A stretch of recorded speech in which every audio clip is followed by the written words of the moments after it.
कैसा प्रार्थना करो? निरंतर। आपको मौका मिला, आप घर पे काम कर रहे हैं, 10 मिनट मौका मिला, जाके घुटने में जाके बैठ के और डैडी से बात किया।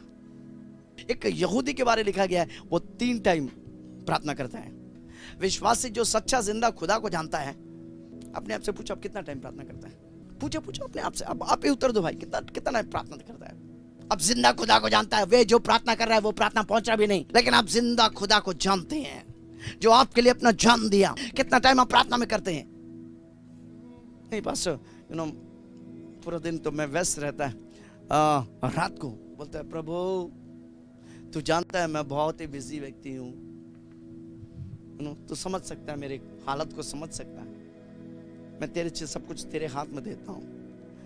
उसमें और प्रभु धन्यवाद, एक बार धन्यवाद दिया, दूसरे बार धन्यवाद देने से पहले आप कराटा मारने लग जाते हैं। बस वही आपको प्रार्थना जीवन है। लेकिन बाइबल विश्वासी, बाइबल आपसे कह रहा है निरंतर प्रार्थना में लगे रहो। आपने कुछ समय लग गया कि नहीं प्रभु से प्रार्थना करने के लिए? वो आपका समय, ये समय पे मैं प्रभु से प्रार्थना करूंगा, दिन को ये समय पे प्रभु से प्रार्थना करूंगा, रात को ये समय पे प्रभु से प्रार्थना करूंगा, दोपहर को मैं ये टाइम पे प्रार्थना करूंगा। आपने कोई समय अलग किया कि नहीं? प्रभु से समय अलग किया कि नहीं? डैनियल के बारे लिखा है, जब राजा का नियम उन लोगों ने गलत रीति से पास किया गया, फिर भी वो क्या करता था? उसके प्रार्थना के मुताबिक, आदत के मुताबिक वो क्या किया? प्रार्थना करता था। वो उसके आदत के मुताबिक, उसके रीति के मुताबिक। दानियल 6:10। जब दानियल को मालूम हुआ, जब दानियल को मालूम है, ये मालूम करने से पहले राजा के साथ, राजा इसमें नहीं था, लेकिन दानियल के विरोधी कर रहा था, सब मिलकर एक होकर बोला कि अगर इसको हमको पकड़वाना है, इसको हमको नीचे गिराना है, भाई एक काम में एकदम परफेक्ट है, सिद्ध व्यक्ति है, कोई लफड़ा नहीं करेगा, कोई गलत काम नहीं करेगा, तो इसको पकड़वाना है तो क्या करेगा? इसके परमेश्वर के विरुद्ध, इसका जो करते हैं इसके विरुद्ध हम उठेंगे। तो उन्होंने प्लान बनाया, राजा के पास गया, बोला कि ये 30 दिन में जो तुझसे अलावा अब जो 30 दिन में प्रार्थना करेगा उसको क्या करेगा? शेर की गुफा में डाल दो। ये प्लान बना रहा था। और बाइबल बता रहे हैं इस रीति के मुताबिक, रिवाज के मुताबिक, ये जो रिवाज बनाया था, भाई अपने लिए एक रिवाज बना ले। वो रिवाज ये होना चाहिए कि मैं प्रार्थना का व्यक्ति हूँ। हालेलुया। तुझे जब भी कोई देखेगा या ना देखेगा, तुझे एक प्रार्थना स्थल होना चाहिए, प्रार्थना का स्थान होना चाहिए। बाइबल बता निरंतर प्रार्थना में लगे रहो।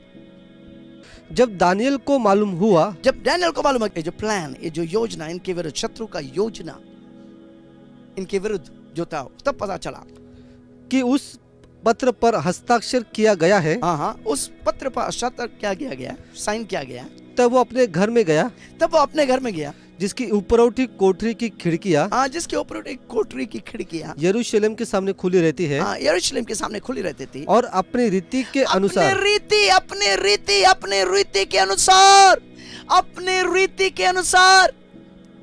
अपने रीति रिवाज के अनुसार। अगर विश्वासी, अगर तुझसे कोई पूछे तेरा रीति रिवाज क्या है, प्रार्थना बोलना चाहिए। आमीन। मेरा रीति है भाई प्रार्थना, मेरी रिवाज है प्रार्थना। बोले प्रार्थना के बिना मैं खाना नहीं खाता। Hallelujah, hallelujah. जब मैं उठता हूँ प्रार्थना करता हूँ, जब मैं सोने से पहले प्रार्थना करता हूँ, सोने के बाद भी मेरा मुंह चलते रहता है, खटिया पे लेटे रहता है, फिर भी मेरा मुंह चल रहा है। ओ वचन मेरे मुंह से निकल रहा है, मैं प्रार्थना कर रहा है। मेरा रिवाज और रीति जो है प्रार्थना है। बाइबल कह रहा है, क्या कह रहा है? अपनी रीति के अनुसार, अपनी रीति के अनुसार। वाओ, हैबिट, आदत के अनुसार।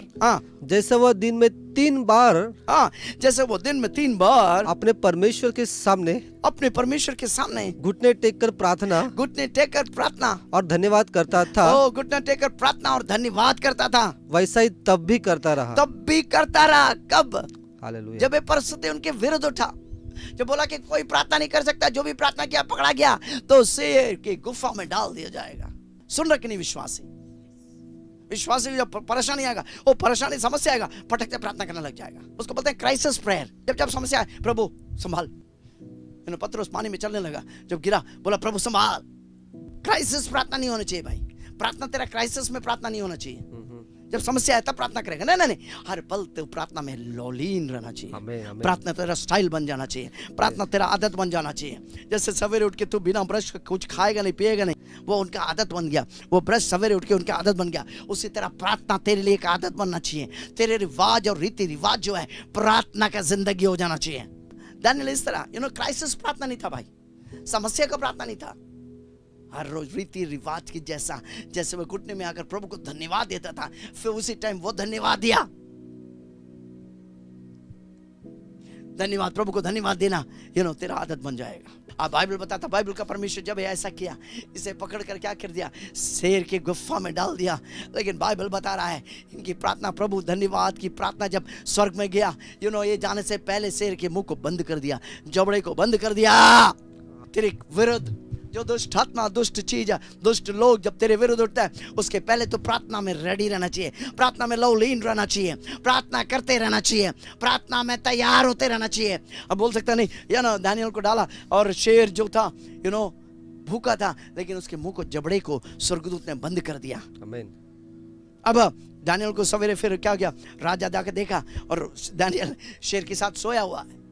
और बाइबल बताता, बाइबल का परमेश्वर हमसे बोल रहा है, जब दानियल को निकाला गया, जो इनके विरुद्ध जो प्लान्ड अगेंस्ट देम, जो इनके विरुद्ध जो योजना बनाए, उनको डाल दिया, उनके बच्चों के साथ डाल दिया। वो आने से पहले, गुफा के अंदर गिरने से पहले शेर ने उनको झपट कर खा लिया। एक प्रार्थना वाला व्यक्ति से पंगा जो लेता है वो खत्म हो जाता है। प्रार्थना तेरा स्टाइल है। पहले 5:17 क्या लिखा है, निरंतर प्रार्थना में लगे रहो। आपका जीवन टाइम मिला बस तुरंत जाके डैडी से बात करके आते हैं। डैडी को बोलते हैं, धन्यवाद डैडी, अब तक मुझे तूने क्या किया, संभाला। हर पल आपको प्रभु संभालेगा। और उसके हाथ आपके ऊपर, आपने देखा नहीं वो हाथ को, अगर उसके हाथ नहीं रहता, शैतान फाड़ खाने वाली सीन की तरह है भाई। आपके खाने के लिए धन्यवाद देते हैं, बच्चों के लिए धन्यवाद देते हैं। जब जब मौका दिया जाके घुटने के बल गिर गया, आप प्रभु को बोला, धन्यवाद प्रभु, डैडी धन्यवाद, thank you so much that I know you, कि हम आपको जानते हैं डैडी। वो मिठास जो आपको डैडी के साथ है, वो मिठास कभी तेरे मुंह से जाने ना पाए, वो दिल से तेरे उतरना ना पाए। हमें